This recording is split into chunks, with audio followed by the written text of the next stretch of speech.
It's Friday. Hello, Tony. How you doing? Very well, thank you. Very well. How about you?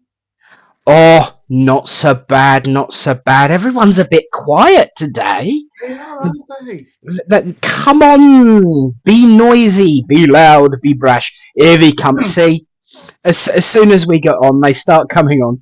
Kazza's looking for her cohort. Partner in She's crime. probably like partner in crime. That's it. Yeah. That is it. And of course, we are joined by Eunice. We are joined by Anthony. Mother is of course about, and Kazza's waiting for Dawny. But Tony, how are you? I'm very well, thank you. Very well. We're not floating around anymore here on the Yes. East Coast. It was a bit hairy yesterday, but we're fine. We're fine. Yes, this is the main thing. So, what have you been up to the last few days? Yeah, admin for Rainbow Project. We've submitted the accounts and brought everything up to date. And yeah, it's just been tidying up and sorting things out. Yes. How about you, sir? Had church last night, of course. The lovely Carlos Galeana, one of the stalwarts of our mediumship entourage that come to Littleport serving. But yeah, it's been relatively quiet, but I think that's about to change. Yes. Because, of course, for everyone who's seen the adverts, everyone who's heard the discussions, today is a little bit different because we do have a special guest waiting in the green room. He is going to come on in just a moment. We're going to introduce him, but just to say that he is a familiar face in the comments. He is a familiar face to anyone who's been in the spiritualist movement for any amount of time, and certainly if he used to come to Littleport when I first started, he was definitely a familiar face. So friends, give a huge Spiritline welcome to our special guest for the day.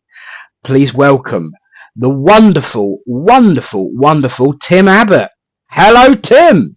Hi guys. Hey. Hopefully you can hear me. We can hear you. You're all coming through loud and clear. Lovely to see you, Tony. Lovely to see you, Nick.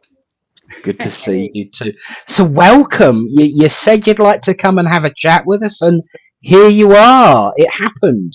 I was watching, as I do often. I mean, not recently. I've been quite busy, but I do like to link in, if that's the right word, with you guys. I think there are some chat shows that are a little bit out there, but what I like about your chat show is it's down to earth, it's educational, it gives the facts, and it allows people to have their opinion. And so I remember the week when you said, if anybody wants to come on as a guest, yes, I'm going to press that button. I'm pressing that button. Absolutely. And there we are. It happened, and thank you for that. It's what we try to do. It is for everyone's opportunity, isn't it? I think that's so important in this way of life. Oh, absolutely. Thank God we're all individuals, huh? And God recognizes that, and the spirit world recognizes that we are all individuals, and we have our own opinions, and our truths slightly differ. But you know what? It's okay. We're all spirit, and we can embrace it. It's all good. Absolutely. Well, we're going to let's say hello to everyone who is watching. I know I've mentioned a few names, but there's a few more now. So first off, Kazza, good afternoon. Yeah. And Anthony. Hi, Anthony. Good to see you, mate. And Mother's in the house. Oh, we have to behave ourselves. I definitely have to behave. I'm going round there for tea tonight. There you go. Oh, wow. And we've got Tony and Eunice. The other yes. Tony. The other Tony. Yeah, couldn't make it last night because they were flooded in. So I hope everyone is looking after themselves. Eddie, good to see you again. Welcome. And here we go. Button's not working. Hang on. There you go. AD, hi AD. And Ruth, cousin Ruth, hello, my dear. And then we've got Daniel. Afternoon, Daniel. Hello, hello, hello. Oh, right, okay. Apparently, I'm really, really loud. That hasn't changed much. I'll work on that while Tony says hello to the next person. Yes, hi Jackie. Nice to see you, Jackie. There we go. Am I a little bit more in tune for everyone now? I think you are. I think you are. Excellent, excellent, excellent, excellent. Well, a reminder to everyone: this is your show. You're all right. Thank you for that. You know, I'm not going to deny it because it is true. Hello to Victoria. Welcome to the show. And so yeah, this is truly your show, my friend. So take this opportunity. It's not two of us this week, it's three. The same as what we always do, we will share our thoughts and opinions, and any spiritual guidance that may come through from the world of spirit within the context of that. But really, Jackie, what's on the menu is whatever you decide to pick from the menu. You lead us, you direct us. And of course, this week we've got an extra voice to add more information, thought, opinion, direction, and concept to whatever it is that we are discussing. And I think it is vital. It is wonderful that, you know, as Tim said, and I'm sure you'll both agree, we all are individual. We all have our differing thoughts, opinions, and directions, but it's all stored from the same source, isn't it? Absolutely. Definitely. You know, I was talking to a gentleman before we actually came on, and he's seen me work in a certain capacity. Who, although he's not from the spiritual movement, he's from a different organization, a completely different way of life, but he saw the similarities and the reflections, which I think is a wonderful, wonderful thing that we can all do that, you know, especially in this modern age where things can be very polarized and opinionated. Yeah, I think, Nick, most, if not all, religious views are that something of us goes to heaven, paradise, the spirit world, and abides with God, Jesus, whatever deity you wish to pray to. The only difference is, as spiritualists, of course, we go out of our way to prove that concept. You know, so yeah, it's all good. Absolutely, absolutely. I love. Can I just once you get me going, Nick? Yeah, I know. But I know there was Tony who came on and made a joke about you being loud. Thank God mediums are loud. Yeah. Thank God mediums are loud. Otherwise, the spirit wouldn't have a voice. True. I think we have to, don't we? Absolutely. Someone's got to listen to us. We have been joined by a couple of extra people, so we'll say hello to April. Good to see you. Bonjour, Sherry Ann. Bonjour. And Claire Jagged, good afternoon to you. And Jen. Hi, Jen. Hi, Han. Good to see you. Yes, a very good point there from Eddie. Mostly the only difference is what we call things quite often. And he follows up with you, otherwise they wouldn't hear at the back. Yeah, completely. Completely. Yeah.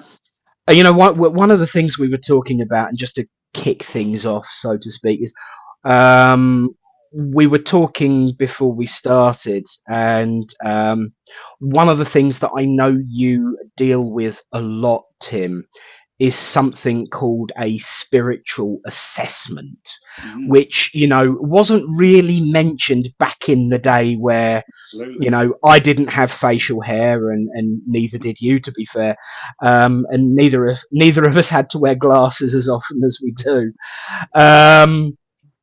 You know, and this is something that has come out into the open a lot more in recent years. So for those that do not know, run us through a spiritual assessment. So I think maybe we need to just start, if we can, very briefly, Nick, about certainly when I started to develop my mediumship back in the late 80s, 1980s, officially, formally developed. The emphasis was on prove the communicator. And of course, that's still our desire as mediums. But then that shifted slightly to the emphasis in the 90s became the message. The message is the most important part of the demonstration.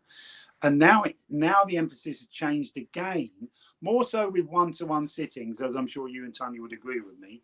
But you can present it from the platform, where it's all about the client. You know, oh, I see you've just bought a new pair of shoes. You've just got a new job. The spirit's telling you to move in this direction.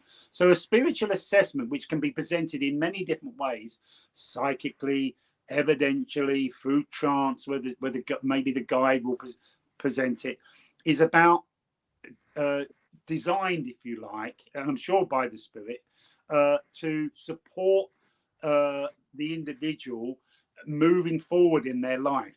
Now, I feel a lot of mediums fall short with this. I don't know how you guys feel, because I think a lot of people who go for spiritual assessments, again, a form of sitting, are people who are on a spiritual unfolding journey or developing their mediumship. And so a lot of the focus is on their mediumship. Well, if we three guys, if all we have in our life is mediumship, we're shallow. We're pretty poor in that. It's an important part of our life, but it's just a part of our life. We have families, we have partners, we have your good mothers on here today. We have family members, we have gas bills, we fall in love, we fall out of love. So for me, when I give a spiritual assessment, and quite often they are in trance, so I've discussed this with my people in the spirit world, they will look at different aspects of a client's life and how they maybe can move forward. So for example, if Mary, the developing medium, is being bullied at work, that bullying at work may be so much on her mind that it affects the development of her mediumship or her unfoldment of her spirituality. So maybe the spirit world will talk about her work, which in fact, indirectly, they're talking about her spiritual unfoldment. So a spiritual assessment very much is about the assessing the spirit's journey of the client and how and where it's moving forward, which we all have many aspects of our life, mediumship just being one. I hope that helps. Yeah. Definitely. You know, and it is, you're right, it has evolved in a different way, and you know, I've seen even from the time that I've known Tony, the way you work online has changed, and the emphasis and focus has changed, hasn't it? It has. Yeah. Like Tim said, it was very much prove your link, prove your link, prove your link, prove life eternal. And then, yeah, the shift goes to, I want a message, you know. Yeah. But still got to be, I think, an element of the first bit. So with just launching into a message, how are we proving life eternal if we don't Absolutely also prove?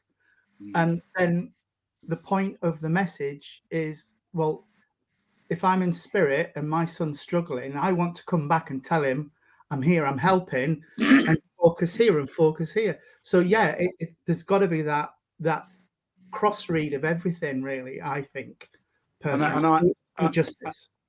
And I think you guys are right. I think Nick, you're right in as much as it's quite a modern, fashionable area of mediumship that's come up, surfaced, if you like, in the last maybe 15, 20 years. But also, I agree with Tony that we have to prove the continuity of life before we say, oh, the spirit world's advising you to change your job. Well, who's advising me to change my job? If you tell me who, then there's some clarity behind it. And my fear with this, I don't know how you guys feel, my fear with this is that now that we're in this fashionable focus on the client and less focus on proving the communicator, I'm old school. I'll always look for the evidence, as Tony suggested he is. But are we in danger of breeding teachers who come out of this era who only focus on the client? Therefore, the evidence, the proof of continuity of life is secondary. Therefore, maybe the very philosophy behind mediumship gets lost behind supply and demand. Yeah. I would completely agree with that. There's got to be, I've said it before already today, balance in all things. You know, the client is important, but of course, so's the client from spirit. You know, absolutely. When you think about it, we're a slave with two masters. You know, because and to pick up a point Eunice has just made, surely we can only give what we're given, but we can. But as a medium, you still have that responsibility to say, yeah, but I need to prove to your loved one who I'm talking to. Otherwise, I could be coming out with any old baloney and say, oh, I'm being told by spirit, I'm being told by spirit, so it's right. You know, it's just a personal viewpoint, but I always like to prove my link, give my message, give the guidance, and leave with a gift. Yeah. It's the only way I've been taught to do it. And the people that are coming to communicate with me from spirit, that's how they want to do it. They want to prove that they're there, that they haven't gone anywhere, that they've been there through all of the bits and pieces in life. And, you know, when you were saying to him about being client, focusing on the client, you know, you've bought shoes, you've done this. They give you that to prove, well, I was with you yesterday when you were in that shop and you were looking at those boots, you know. Yeah. But I think also, if we come back to the previous person's comment there, you can only give what you get, or what you're given, I beg your pardon. But also, I think we have to remember this is a working partnership between a grandmother in the spirit world and the medium. So I think to a certain degree, grandmother has to cater for the medium's desires as well. I don't think the medium can demand it, but I think grandmother has to be mindful of this medium. The personality of this medium is very spiritual in their delivery. The personality of this particular medium is very factual. This one's very jovial. So I have to cater for that. Sure. Yeah. Absolutely. And the thing for me is, as a medium, you can always go back and ask them to give you that. You know, if you're able, will you tell me? That's just how it goes. Sarah, absolutely, Sarah. As a medium, you have responsibility to both your sitter and the spirit that come through. Without proof, you could be waffling anything and talking on a psychic link, which isn't always a bad thing. There is a place for a psychic link. Indeed. Beautiful craft. What it is. Yeah. Beautiful. I think for me the most important part is, and this comes back to, you know, what you was both saying earlier on about the evolution and the risks of that evolution. We must specify when it is psychic. We must specify when it is mediumship. Certainly, and I know we've discussed this through the messages and the comments in the past, that's no longer a legal requirement as far as the Fraudulent Mediums Act was, by the way it was defined in certain cases. And so it used to be a rule that you had to specify. I didn't see that as a problem being a rule and a enforceable rule, because I think it is vital to underpin, you know, which is psychic and which is spirit. But regardless, I totally agree with you both that it is a very useful, very vital tool. We're all humans. As mediums, we can struggle. But the point is, if we're having a rough day and we need to, you know, dive in and we really want to help someone, because that psychic level communication is similar to a spirit level, we can kind of like swoop in under the radar and kick start that. It's like having a car battery to jump start a car. That psychic level link can kick start it, can't it? You look at all the old great mediums. We talk about people like Glyn Edwards, who I was very lucky was my mentor, Gordon Higginson, Albert Best, people like that, names, household names in spiritualist families.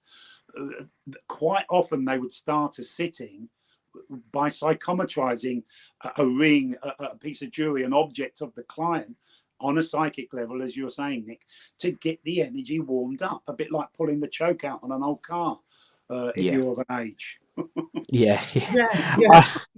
I I remember that. I remember them well.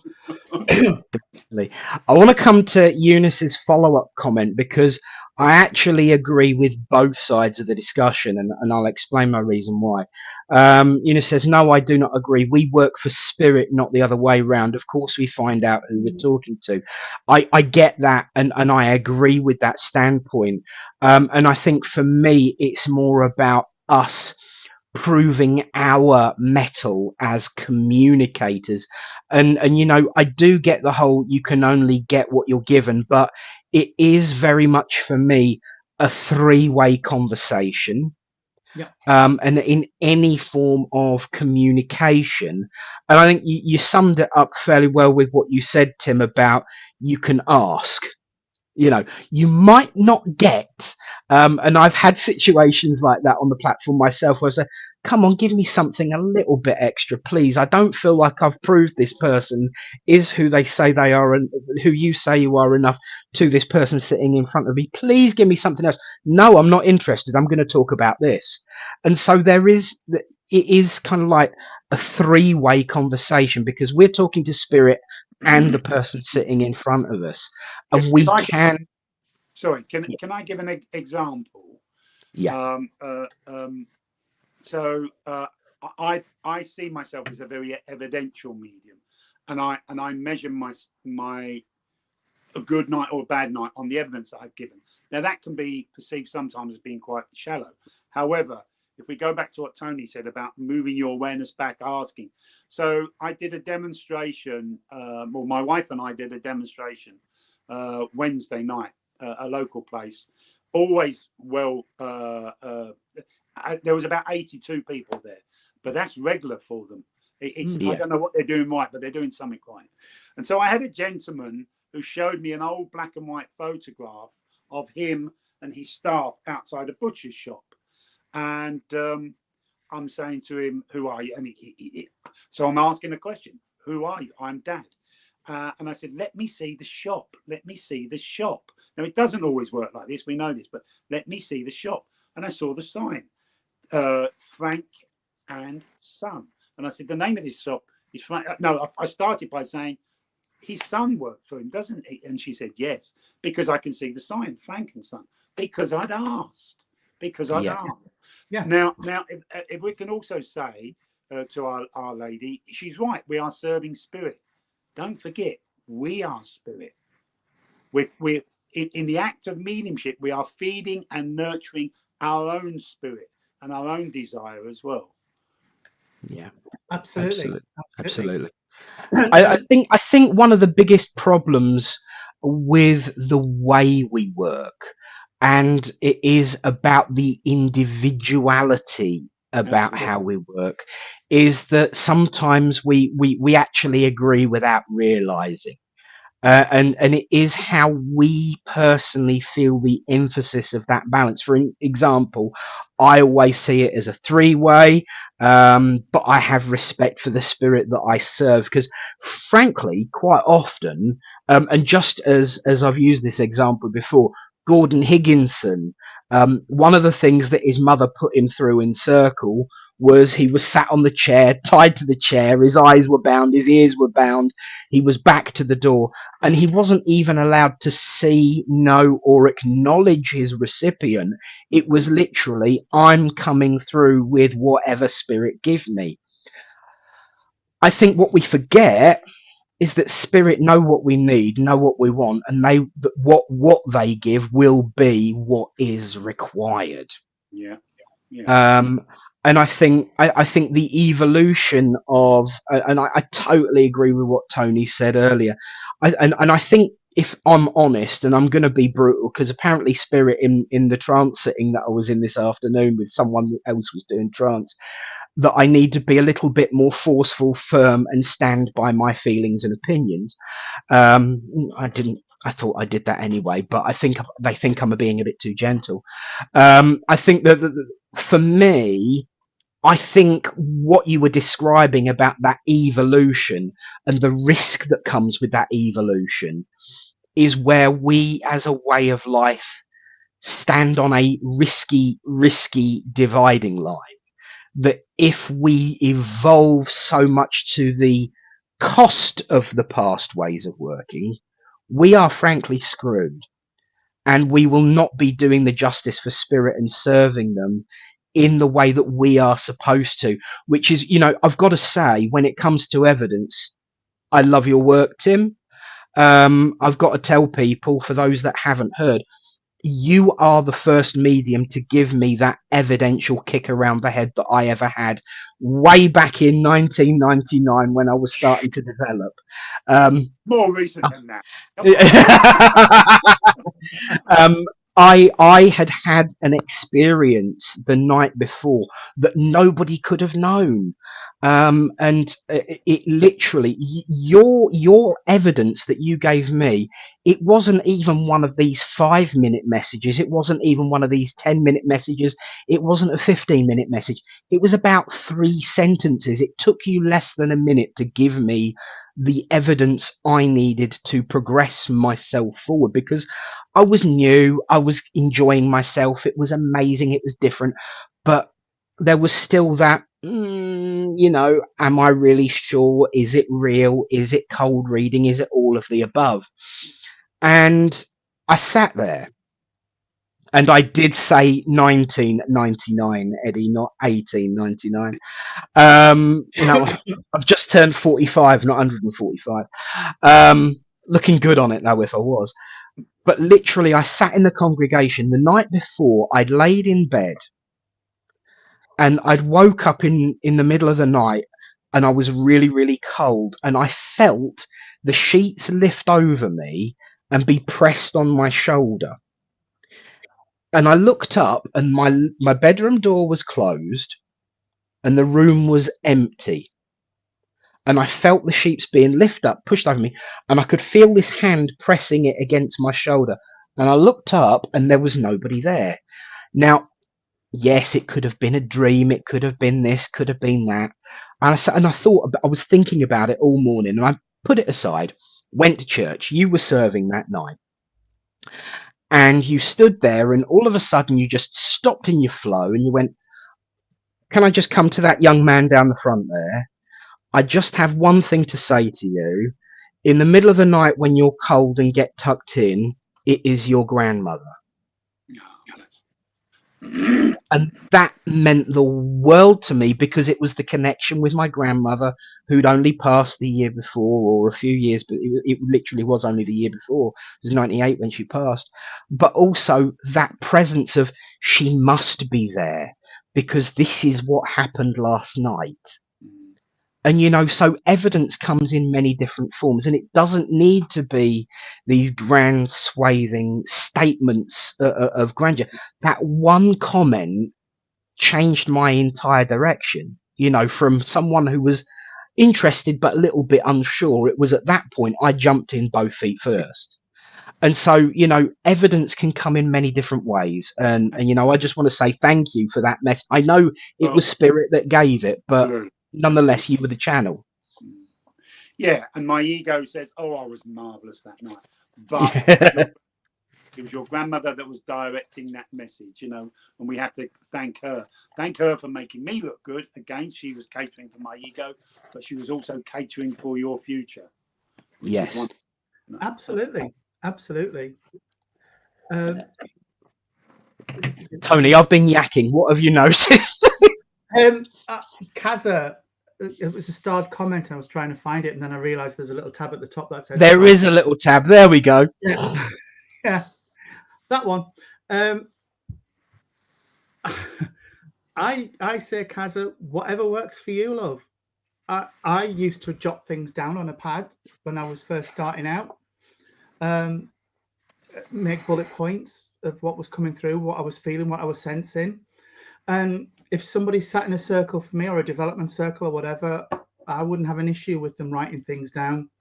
It's very hard when you are just starting on your spiritual journey to be able to hold that link. And if something comes to you to say, not my turn yet, hold on, let's work with it, let's work with it, you know, so jot it down. It isn't an issue, but it depends on who's running your circle, I suppose. Tim, your thoughts? So here we go. I agree with everything Tony said. I would say to our friend that as he develops, he needs to think about the following. When you get information too early, and if you gather, for example, you write it down, and I've got a whole message here written on the paper. A beautiful form of mediumship, by the way, a beautiful expression of the spirit. But if you write the whole message down subconsciously, you don't need, and I'm not saying consciously, subconsciously, I don't need the company of this communicator because I've got it all the information on paper, which is fine. But then you start delivering it 5 minutes later, 10 minutes later, depending on the structure of the circle, the class. And the minute your client says no, you say, it's not a problem, I'll go back to spirit. Oh, I can't, they've gone. I let them go because I've got all the information. So in an ideal world, you want all the information you're giving in the present, not past tense, because it does shift. The makeup of the energy is different, and you really want that presence of spirit there to deliver, carrying the words, not just a piece of paper. I'm not belittling that form of mediumship, beautiful, but if you can do it in the moment, how much more beautiful it will be, because not only will it have the words, it will have the presence of the uncle, the grandmother, the grandfather. Yeah, absolutely. And speaking as one of the circles in which Kaza sits, certainly when it comes to when you've sat there and done a meditation, when you've just come back from your meditation, when you're sitting in a group of like 5 or 6 people and you have to take turns and you're wanting to remember that information, I actually encourage it. Because, you know, we've all been in circles and we all know what it's like. If you're picked last, oh yeah, where was I again? Because you've got carried away with listening to what everybody else has said. I do agree, to be fair, with both of you. And I've got to come to Jason, actually, for some of the risks. There are risks. And one of the things that we strive to do is prove survival. When you are sitting, it can be perceived in a certain way. Jason says that the sitter understood nothing and the writer understood it all. There is always this risk, isn't there, of, oh, are you making notes of when you're listening to that person speak, or making notes about that person? So there is a perception. But you're absolutely right as well. It is great to be in that moment. But I know the reason why so many people do it. And I get it. Here you go. The dogs agree with me. I get the reason why. One of the biggest fears that I always had when I was in development is I'm shown something and I forget to mention it. And it's like, I don't want to forget, because I've done it before. I've sat there, so I've thought of this, and we've been talking afterwards about the message, and they've been providing validation of what I've told them, and they've mentioned this thing, and I've said, I never mentioned that. If only I'd have wrote it down when I got it. So there is that inclination. I think it's part of development and progress that in a circle, it's okay. Yeah, in my view, it's okay. Absolutely. But progress to being beyond that. Absolutely. And you know, in the contents of the text, there'll either be evidence or there won't be evidence. You know, you walk into a circle that you've sat in for a year, you know someone's just had their haircut. I've got a lady coming who says you've just had your haircut. That could very well be perceived as being not even psychic. You know, I can see you've had your haircut. But if I have a lady with me here who lived in London who died in 1965 of cancer, if that is the text, and then there's the intelligence of spirit, you know. And it's even more impactful that it's sitting there written down, isn't it? So Absolutely. It is a two-way street. And coming to Kaz's follow-up, I have fibro, which affects my memory and also brain fog. And you're not the only person I work with who is in that situation. So this is why I've never actually said anything about it, because I you know, everyone works differently. Absolutely. And it is down to the depth and the quality and the strength of that evidence that's provided that is either proof of spirit or that word that we've been seeing bandied around on Facebook a lot lately, which I think is a useful term, and I've certainly been using it since I've seen it. Those Barnum statements. Those go into, or as we used to call it, you go into, this is something that Lynn used to say, the going into the nursing home and asking if someone's got a grandmother in spirit. You know, if it's that you've written down, I wouldn't bother writing it down, but the information you come through with is fine. I'd love to be in one of them churches where everybody says no. Yeah, absolutely. Can I just say to Kazza there, Nick and Tony, I think if he approaches, for example, if he does sittings, I think if he approaches his client and lets them know, he doesn't have to go into detail about his medical condition, but if he lets them know how he works. So, for example, there are some mediums, aren't there, who work with their eyes closed. There are some mediums who want to get up and walk around to move the energy.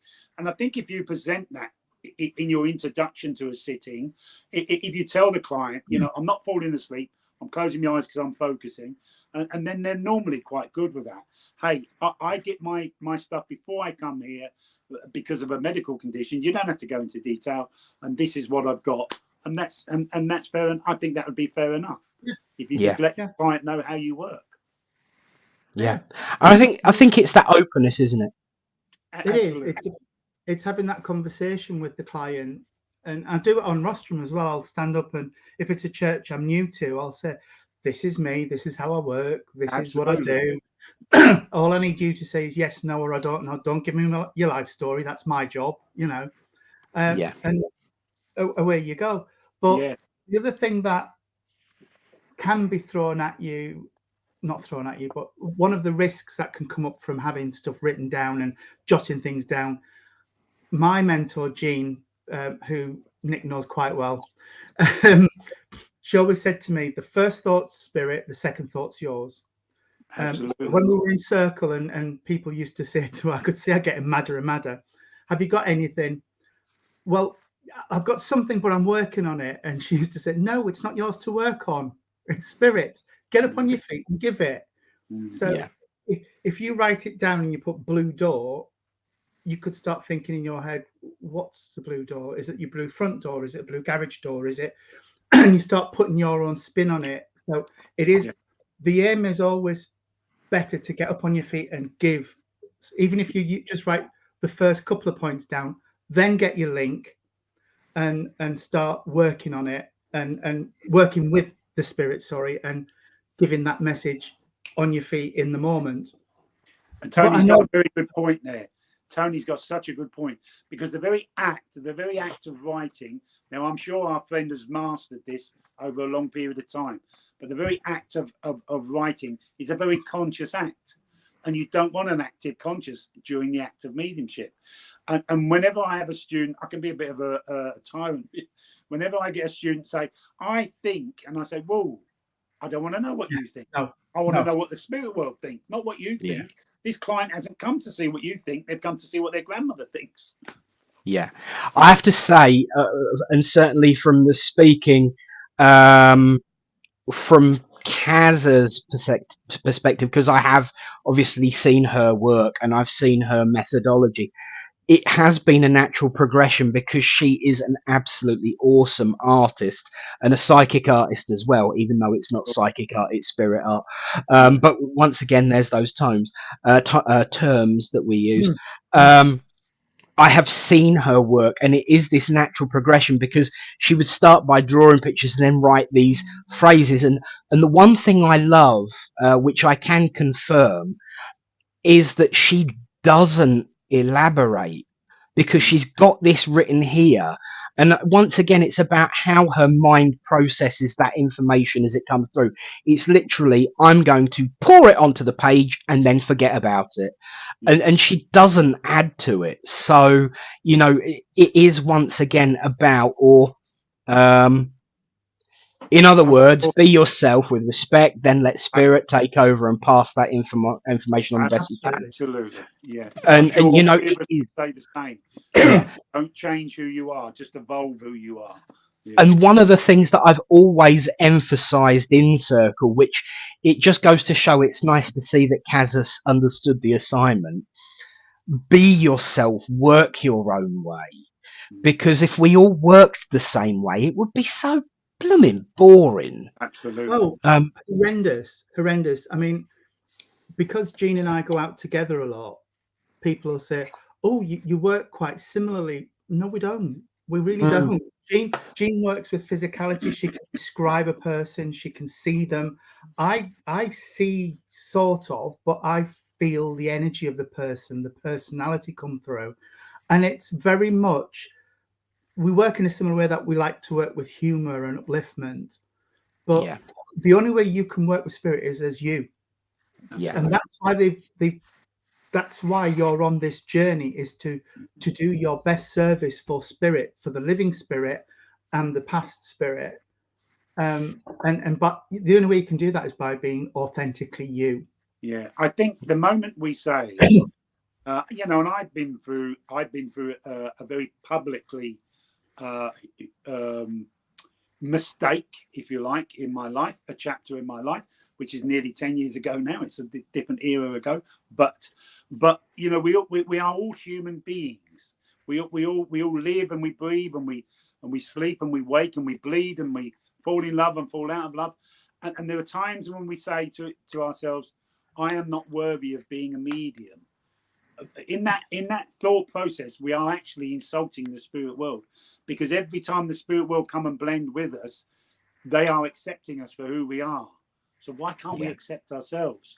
So I think we're right to our lovely lady. Be yourself.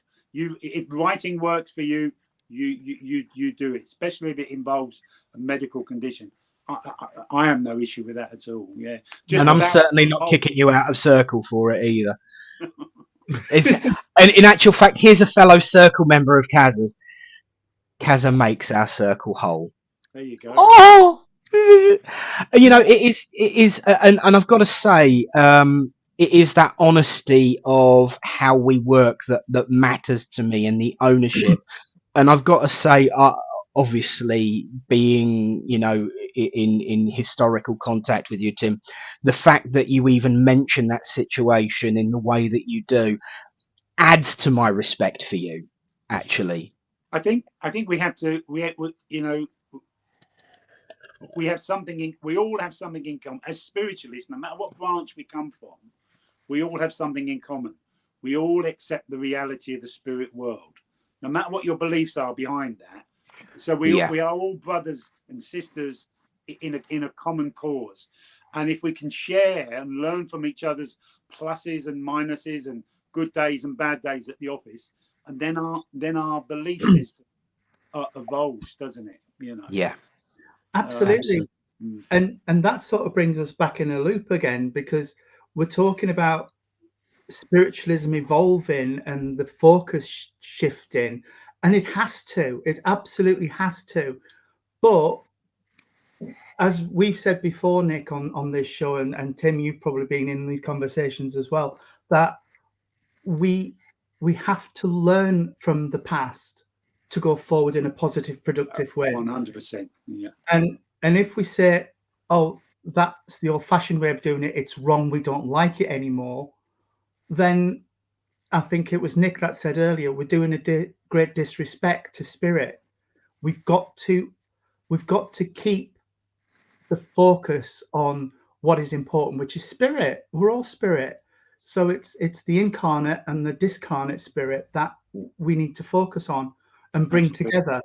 And that's the whole point of being a medium, is to bring those two spirit worlds together to make that connection so that they can learn from each other and move forward in a positive way. Absolutely. Yeah. Amen. Amen, brothers and sisters. And let's be honest. That is ready to pair. Apparently, my Bluetooth device is ready to pair. I think it's that was a bit. Yes. Thank you, Eunice. You've reminded where I was going with that. At the end of the day, we are all we are is channels to make that link between the two worlds. We are, and we have both a burden, a responsibility, and a learning curve within all of that. And, like you said, Tim, when it comes to this way of life, no matter what clothes we wear, no matter what group we ascribe to, the most important part of it for me is that understanding that we are human, animalistic. We have that history of being animals, but we are trying, making an effort at the very least to evolve beyond that. And I'm aware of people that I've spoken to in the past who said, I've made mistakes, I've had a slip up, and I'm saying, you might have had a slip up, but what are you doing about it now? And so long as you are making an effort to chase that train, to climb on that wagon, and not giving up on yourself and each other, that is progress, that is growth, that is development, and that is the core, for me, of all spiritualism, all spirituality, all ways of life, is to accept that we are human. Occasionally we make a kafunga boo-boo and go upwards. The only way can be up, and occasionally if we slip down, remember that we've already been up that part of the hill, so it should be easier this time. I think both of you have kind of touched on something very important. And I think as spiritualists, as mediums, we sometimes can be guilty of promoting how wonderful the spirit world is, which it is, we know it is, and how and Granny's in paradise is in this beautiful place. And I think we forget that we're also in a beautiful place. We're also in a place of learning and growth. And as you just said, Nick, moving forward and learning through not necessarily our pluses or minuses, learning through our experiences. Mediumship has given me so much, but most of it's been in this world. I've been to the foot of the north face of the Eiger, where I've been teaching students. Remember the volcano that erupted in Iceland, where everything was grounded. I was in Iceland teaching students. I got within half a mile of a live lava river. This world is a beautiful, powerful place, and it's an opportunity of growth and learning for when we do step into that next chapter of life, which we know is the spirit world. The spirit world is not only the beautiful reality that we know. This is a beautiful reality as well, if we allow it to be. Yeah. Amen. Yeah. Just before it disappears, Mandy Lynch asked a question about feeling physical pain and can't make it go away until she speaks to them. I've actually had this. I've had this, and I get it a little bit, and it's uncomfortable, but spirit will give you either part of a passing condition or something that somebody's experiencing this side of life that they need healing for. And until you acknowledge it, it won't shift. It really won't go away.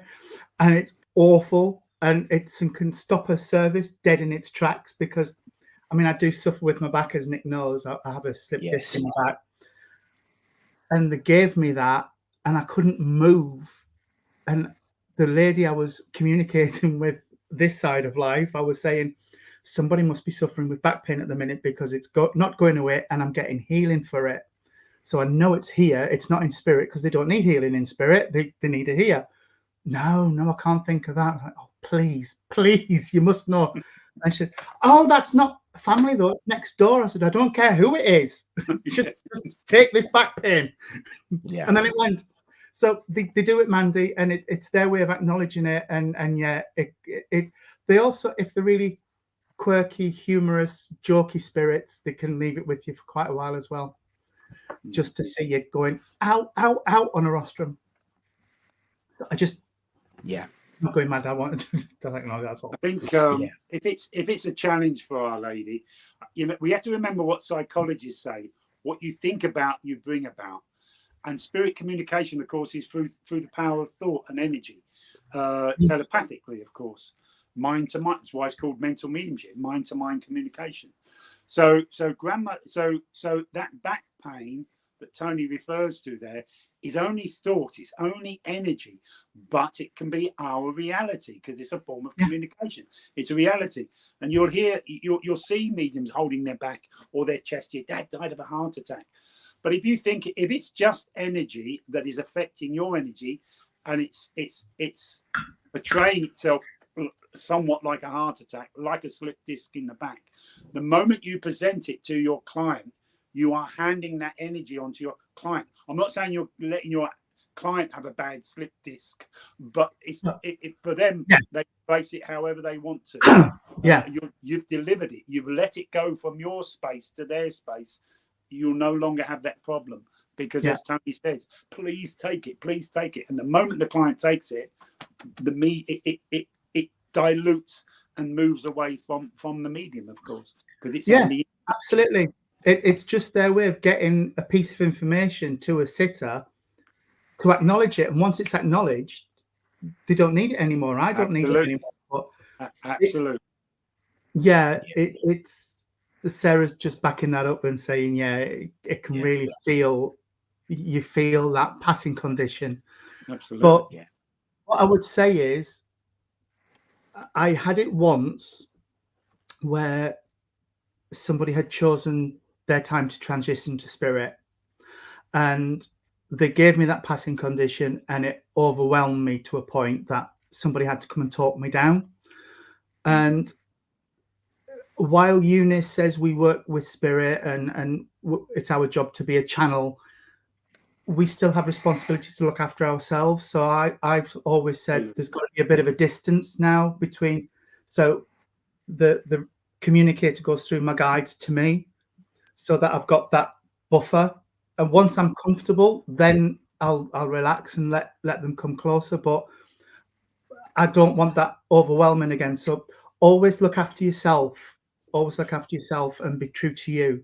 Absolutely. That was a very traditional way of working, Tony, wasn't it? You see mediums back in the day say, my guide's telling me you have a grandmother in the spirit world. My guide is telling me your grandmother's name was Mary. It always moved through the guide, wasn't it, back in the day? It was. Yes. And it was just my way of stopping myself getting overwhelmed with what they were bringing me, because Nick's watched me change how I've worked. It's much more instant and responsive from working with the spirit energy now. Mm-hmm. So it's quite easy to get carried away with that and to go with it. And it just reminds me to start with, just to take the foot off the accelerator a little bit. Yeah, to buffer it a little bit. Yeah. Because of course, sometimes you get mediums who, I don't know, I've got this young, beautiful young lady. She's got blonde hair, blue eyes. Oh, she's so gorgeous, and she's expressing a lot of love. Oh, and the medium breaks down crying. Now, at that moment, the medium is no longer being of service either to the spirit world or to the client, because they haven't, as you said, Tony, they haven't kind of diluted it enough where they can deliver it. It's overwhelmed their emotions, and their emotions take over the energy of the mediumship. Yeah. I agree that it's important to demonstrate an emotional balance, an emotional behavior, and to be respectful that moment, at that particular moment, you've got to change the way you deliver. You've got to be caring in the delivery. You've got to be expressive in the delivery, but you've got to be in charge. For example, where Sarah says, "I hate people saying, oh, hurry up and take that pain away." She hates that. I have to say, we've mentioned him a couple of times today, and I'm going to bring him back in. I've watched the videos of Gordon Higginson work, and when he had stuff like that, he had this kind of a catchphrase, and I'm sure you'll remember it, Tim. Is a, well, it's good news. It's not there anymore. And he would bring in an emphasis that it's only a way of memory, it's only in thought. And going back to Eunice, Tony, her Tony, my other Tony, however you want to look at it, Tony is the healing leader in our church. And Tony says, as a healer, he has to learn how to block that information coming through whilst healing. And I know from conversations with it, it's for that purpose of, don't let that stuff influence me, impact me. I'm here to provide a service, and I'm just going to do that. Leave it alone. Yeah. And it's challenging, isn't it, guys? Because as mediums, we've got to be sensitive. Yet we can't be overly sensitive where we lose control because of our thoughts, our anger, our emotions have become peaked because of something the spirit world's expressing.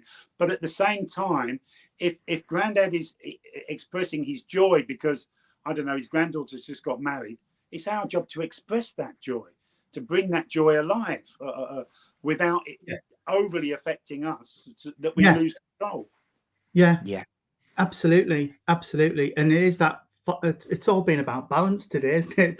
It's that fine balance between expressing enough that they can see the emotion that their loved ones are sensing in spirit without it overwhelming and taking control of the rest of the service that you're doing. Absolutely. The demonstration that you're delivering.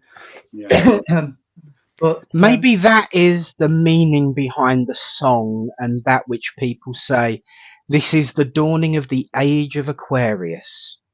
Balance. And I think that is really the whole, purpose behind what we do, that we must be balanced, that care and consideration, that appreciation of the emotion, but actually being in charge of that situation. Can I ask a question, guys? Go on. As your guest. Hang on. Yes, Tim. On the subject of balance, as Tony rightfully mentions, I remember when I lived in Little Downham. I beg your pardon, not Little Downham at all. I can't remember the name of the village now where I used to live.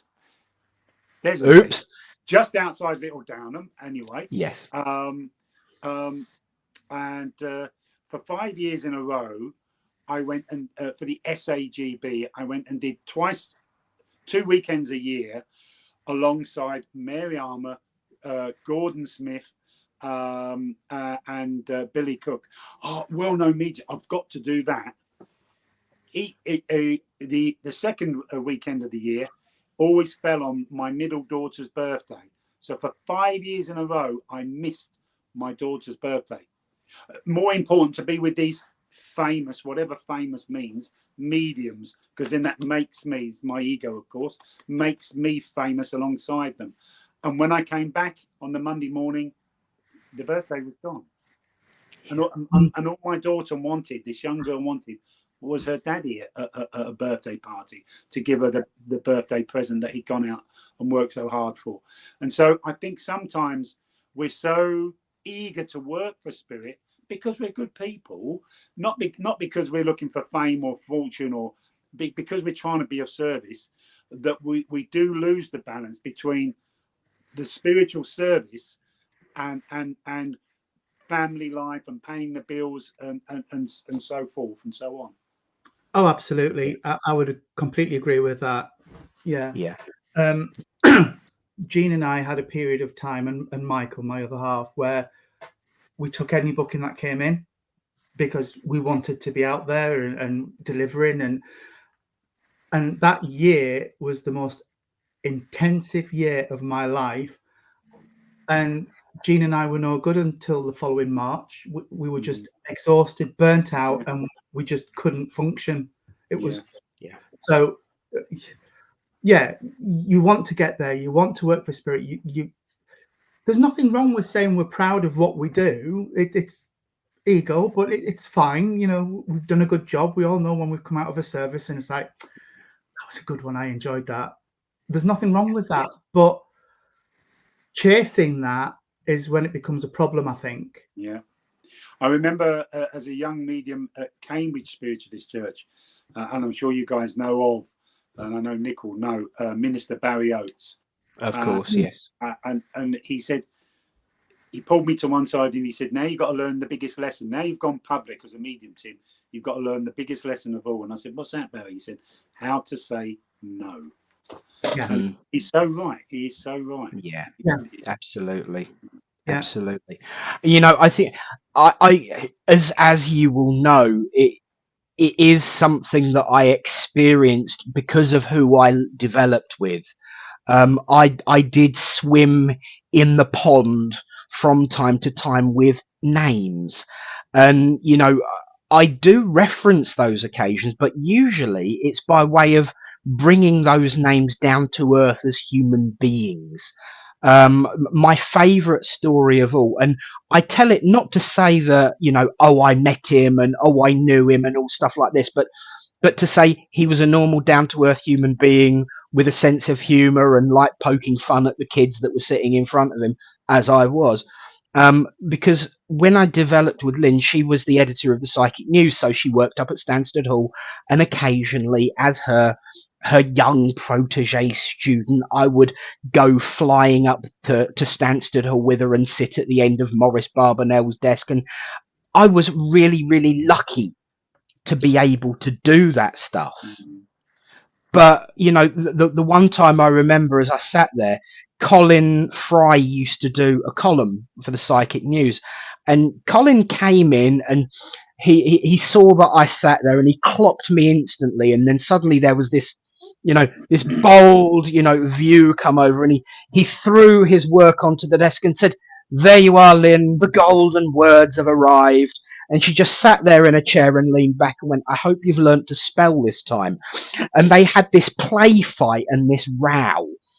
And they were building up and building up and building up. And then suddenly Colin just clocked my, you know, terrified face.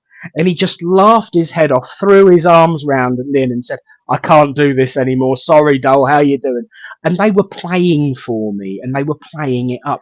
And they were very down-to-earth human beings. And I think sometimes we as mediums who see these names forget that these people are human beings with a life and need to be around their family and friends and need to be human. And it is easy, really easy, to put people on a pedestal, but they are, as if you prick them, do they not bleed? We're all the same. Yeah. And sometimes these names who get accused of all sorts actually just want a day off to be able to go down the co-op and not worry about, you know, being asked for a quick sneaky message on the sly. But we're all part of that same growth and development.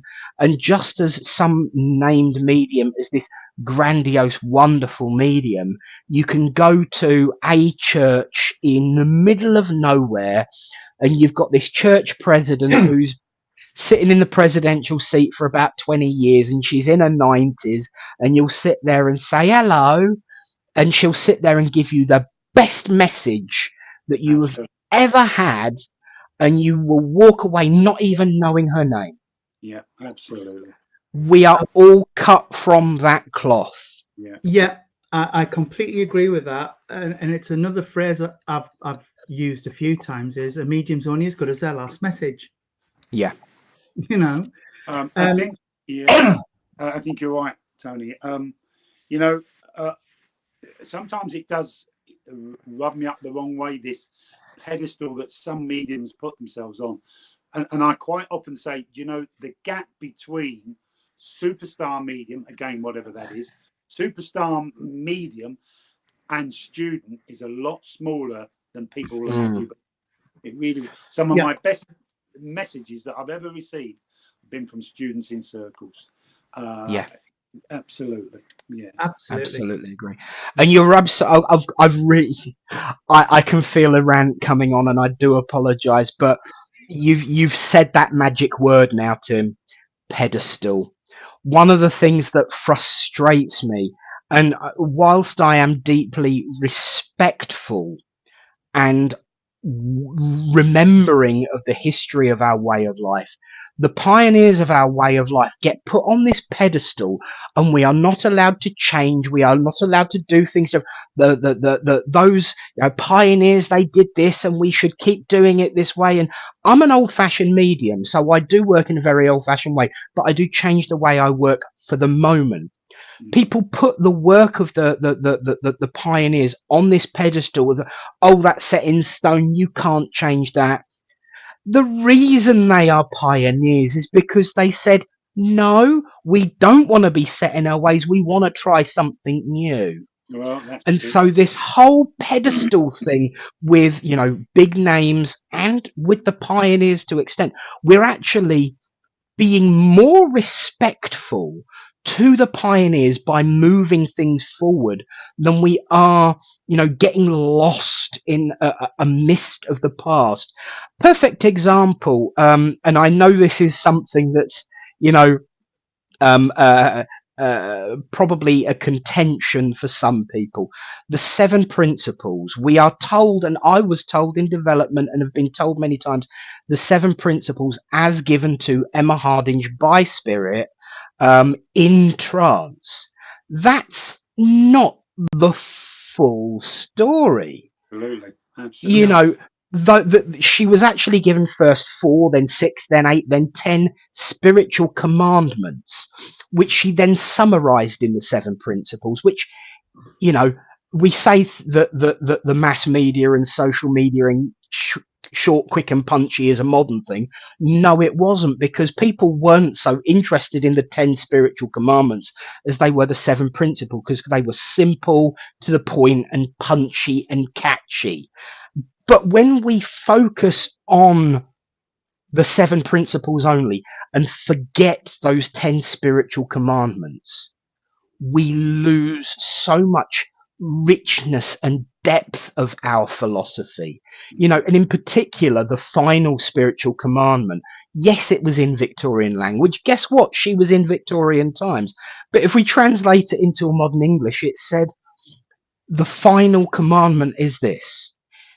If you take on board that which you have learned and follow that which you have learned, follow it to the best of your ability. And when you find things that you do not sit comfortably with, are not interested in, do not fulfill your conscience, set them aside, don't follow them, but live to the best of your ability and follow the ones that you do agree with.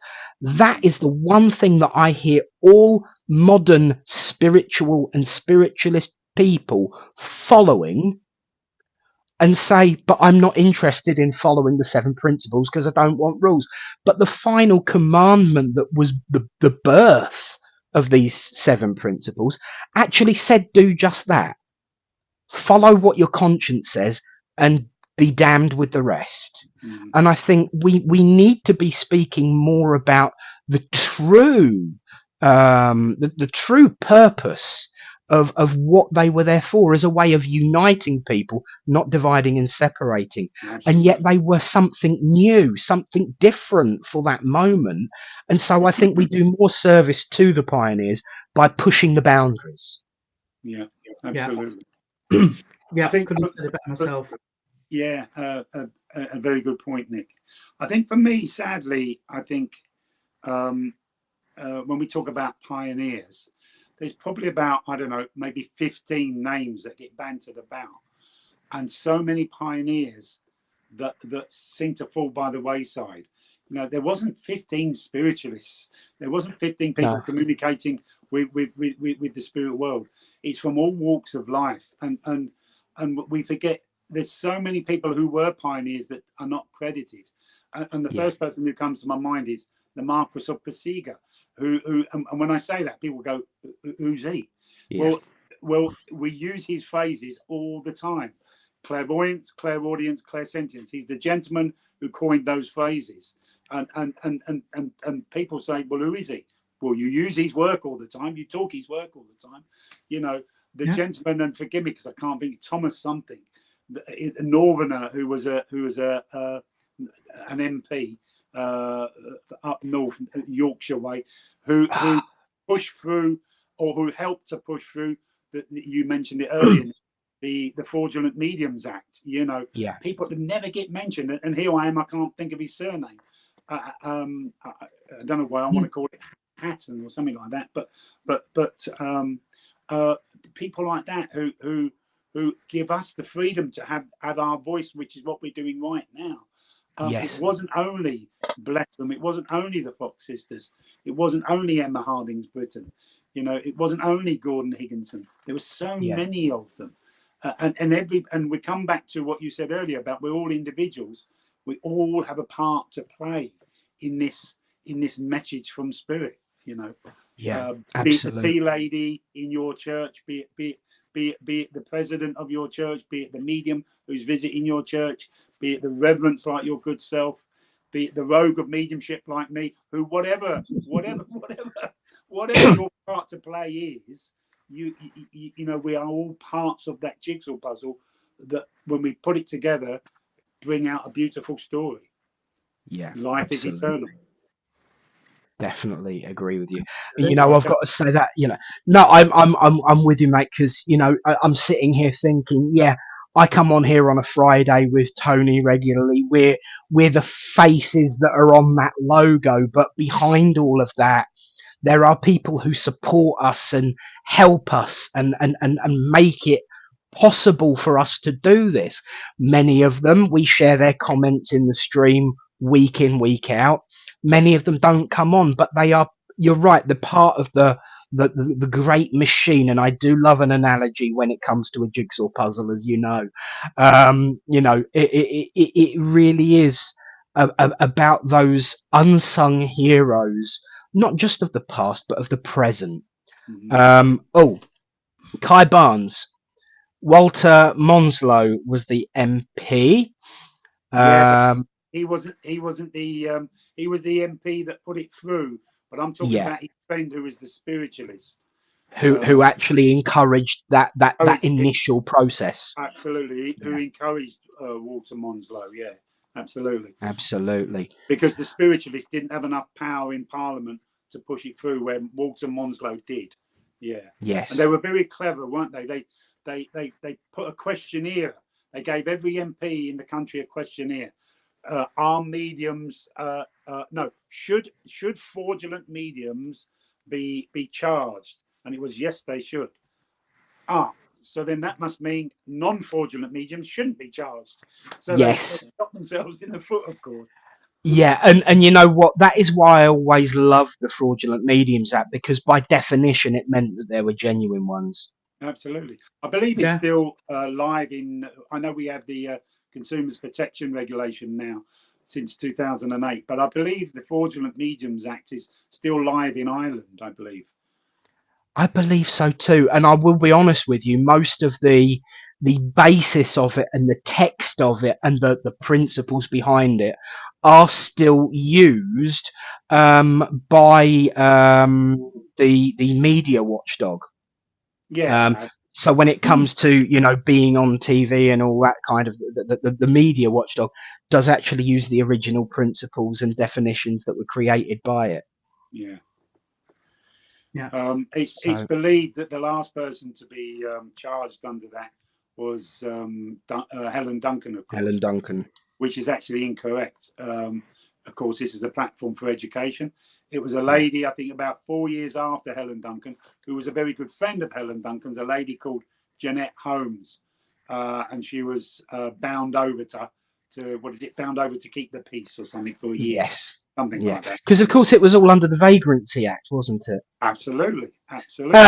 We were tarred with the prostitutes and the alcoholics who were the vagrants, of course. Absolutely. Some things don't change. But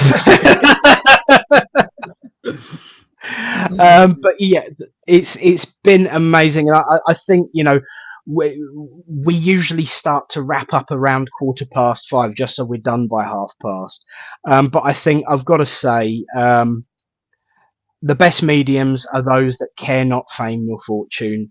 Really does sum up what you were saying, Tim, about those people working in the background, doing the work unseen, not caring about whether or not they made it big, and who, as yes, our mutual friend Barry Oates would have said, knew the meaning of the word no.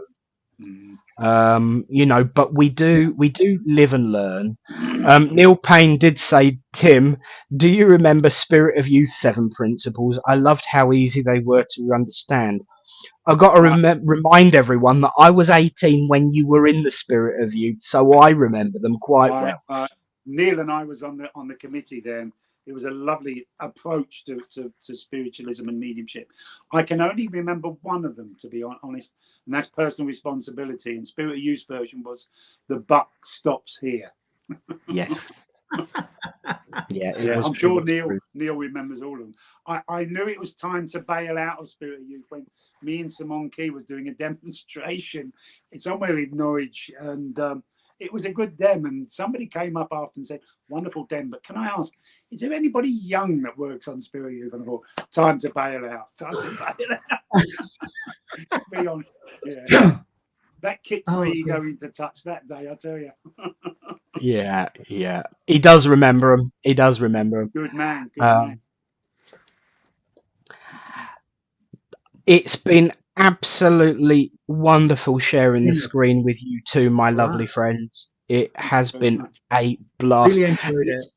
It's an interesting change of pace as well. To keep it interesting and fresh. And me personally, as someone who currently lives around about 8 miles away from that village that you can't remember, it's nice to have a catch up at the very least. Absolutely. It's been a really emotional week for a lot of us here at Littleport. Because obviously Tuesday, as Reverend Tony, who gave the opening prayer, we did say a formal and personal farewell to Reverend Alan Sutton, who was a member of the Bishop's Advisory Council of the Independent Spiritualist Alliance. He would have absolutely loved this conversation because he was against the wall. He was a lone wolf and a pack leader all in one go, and he would have loved getting involved and sharing his opinions and not giving an inch, as Conan Doyle said to the lovely Miss Roberts. I want to say publicly that we have discussed it in the background, and I want to say for the first time publicly, along the same lines as your organisation, the SNU, there is a function within spiritualists to give a role in the world of spirit to those that we have loved and worked with down here, but we know will continue to have an influence up there. So he is now officially an honorary member of Ministry in Spirit. And I know he will have an impact and an influence. Maybe that's why I'm getting a bit more fiery and standing with the courage of my convictions these days. But it is a wonderful thing, as those that are part of the SNU would know, and certainly yourself, Tim, would know. In honorary presidents in spirit of Sir Arthur Conan Doyle and of course Gordon Higginson, within the SNU function. Well, Reverend Allen is one of ours, along with, of course, Reverend Wendy Perry, who you may well remember from the earlier days at the church. And, of course, George Leahy, who was our first healing leader.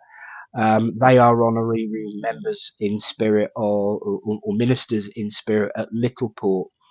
Alan is an the first full honorary minister of the Independent Spiritualists Alliance. Okay. And I think as we move forward in our lives, we must remember that these are not just honorariums and honorifics, but we work with spirit, so that role has weight. Absolutely.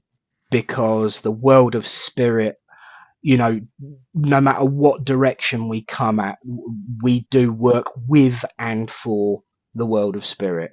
Absolutely. And, you know, I think as we blend, so we remember that if we give someone an honorific like that, that carries with it a weight of, they will come back and tell you if you're doing wrong. And I know Alan will. And so I just wanted to share that because he isn't just a minister in spirit, he's still me mate, and I look forward to getting a kicking. You know, for any failings that I have in the future or in the past that he wants to bring me up on. But I know that those that do cross paths with the ISA will have some, you know, input and influence coming from Alan, wherever it comes from and whenever it comes from, when he's ready to take up that role at whatever level he wishes to do so. But I think it's important that when we honour people, we recognise within the movement that it does carry a proper weight to it, doesn't it? Just like I know it does within the SNU for Sir Arthur and Gordon. Yeah, absolutely. Absolutely. Yeah. Well, there we are. The end of the day has come. Tim, thank you so much for coming on. It's been an absolute pleasure to catch. Thank you. Can I have the pleasure of leaving you with a poem? Would that be acceptable? Oh, yes. Of course. And maybe I can. I remember Alan from back in the day, vaguely, and I only knew him to say hello to. What I admired about him, he was never, from the get-go, he was never afraid to publicly announce that he was a spiritualist. You know, that he had a relationship with the spirit. He was never afraid of that. Some people, you know, hide that fact, and you know, oh, I'm just a member of a club. And not him. He was always comfortable in his own skin as a spiritualist. So maybe this poem is apt for in memory to him, bless him. This poem was, or this verse, whatever you wish to call it, was written by a gentleman called Gerard Macy back in the day. I haven't got the dates, but certainly I'd have thought in the Victorian era. And he used to write for different newspapers and was very damning of religion until he found spiritualism. And this poem or this verse became, because you mentioned Arthur Conan Doyle, it was Arthur Conan Doyle's favourite poem and certainly mine. And it's called Spiritualism to Me. Spiritualism to me, common with many others, such a lifting of the mental horizons and a letting in of the heavens, such a transformation from faith into fact, that I can only compare life without it as to being kept a prisoner on board a ship, with its hatches battened down and living solely by the light of a candle. And then suddenly, on some starry night, allowed to go on board deck for the very first time to see the stupendous mechanism of the heavens aglow with the glory of God. Brilliant. Thank you. Yes, That was thank you. gorgeous. I like that. Yeah. We will have to get a copy of that. Spiritualism to Me by Gerard Macy. Yes, I will write that down. And it's ironic that the emphasis by which you put the writer, because in later times, even when Alan moved back up closer to Tony than he was to us, he would still come online and do a reading, and he would always make sure this is stolen from the internet and written by. And so, you know, that emphasis in itself is very spiritually inspired and a beautiful. Everyone's loving it. as quite rightly so. And so thank you for sharing that. No, thank you. And I was inspired. again, I was inspired by the man, clearly. evidently. Thank you. And as ever, my there you go. You're getting instructions now. Tim, can you send that to me, please, from Neil? By all means. Neil, I have to say, I look forward to speaking with you soon, sir. You know, I know my other cohort has been in touch, so I look forward to that too. Sherry, you've been quiet today. She's been watching in the background. Beautiful Tim, Julie, lovely. Thank you. AD, thank you, Tim. Very informative. A massive thank you for such a fantastic show today. Love and light from AD. Lovely, thank you. Love that, Tim. Merci bien. Hey, chérien. And Neil does know what I'm talking about. Bless his heart. Thank you. But yeah, thank you to you, Tim, and of course my fellow cohort, the man who keeps me in check, the man who stops me from saying naughty words, occasionally by saying them himself. You know, if it's not me on one, yeah, if it's not me on one, it's usually, you know, Tony. We at least we balance out by taking it in turns. Yeah. You know, but thank you both for a lovely afternoon, and thank you, you all at home for being part of that conversation, part of that flow, and part of that development and evolution of the conversation. The conversation can, of course, continue. We do have a group on Facebook where you can watch all previous shows and carry on chatting amongst yourselves. Facebook.com/groups/2 Revs. If you want a t-shirt with our gobs on it, you can go to suffolkinsignia.co.uk/Spiritline. I don't know what Tony's, because Eunice is Tony, our healing leader. He's the one who does the printing for us at Suffolk Insignia. I don't know what he's up to, but he asked for another version, high resolution version of the logo. So he's obviously up to something. But yes, keep the conversation going, keep the spirit going. And the final banner, of course, today. Yes, Tim. It's been there ready. It's been there ready. And I have ironed and pressed the t-shirt, but never put it on. But thank you all so much. Thank you both for sharing your afternoon. Thank you for inviting me, guys. It's been lovely being in your company. And you. And we'll have to do it again soon. Yes, we will. I will come on sooner or later and throw some awkward questions at you. You know that. Absolutely. Look forward to it. And everyone at home, if the storm has reached you, I hope you're all right. If it hasn't yet, be safe. From us all here and from me, may the peace of the Great Spirit go with you all. But for now, it's good night from him. And it's good night from him. And him. And them. And them. God bless all. See you soon.